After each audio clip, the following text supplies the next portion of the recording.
উমামা বাহিনী রাদিয়াল্লাহু তাআলা আনহু বলেন, রাসূল সাল্লাল্লাহু আলাইহি ওয়াসাল্লাম বললেন, আমি ঘুমিয়েছিলাম, জিবরাইল আমার ডান হাত ধরলেন, মিকাইল আমার বাম হাত ধরলেন। জিবরাইল আমার ডান হাত ধরলেন, মিকাইল আমার বাম হাত ধরলেন, ধরে নিয়ে চলে যাচ্ছেন। যেতে যেতে দেখি অনেক মানুষ আসাধ্য সাইয়িন ইন্তেখাফান, তারা ফুলে ফেপে খুব মোটা মোটা হয়ে আছে, 30 হাত 40 হাত 50 হাত 100 হাত উঁচু উঁচু হয়ে আছে। ওয়ান্তানাহু রিহান, খুব গন্ধে টিকা যায় না। কানা রিহুমুল মারাইজ, মনে হচ্ছে যেন তারা গণশৌচাগার, মনে হচ্ছে যেন তারা গণ টয়লেট, মনে হচ্ছে যেন তারা গণশৌচাগার, মনে হচ্ছে যেন তারা গ্রামের টয়লেট, যে টয়লেট পরিষ্কার করা হয় না, সাফ করা হয় না, গন্ধে টিকা যায় না, এত গন্ধ, ফুলে ফুলে ফেপে ফেপে খুব মোটা মোটা হয়ে আছে।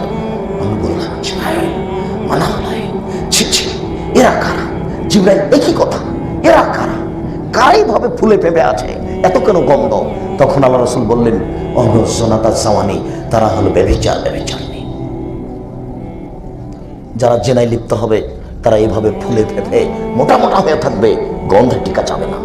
সামরা ইবনে জুনদুব রাদিয়াল্লাহু তাআলা আনহু বলেন, জিবরাইল আমার ডান হাত ধরলেন, মিকাইল আমার বাম হাত ধরলেন, ধরে টেনে নিয়ে যাচ্ছেন।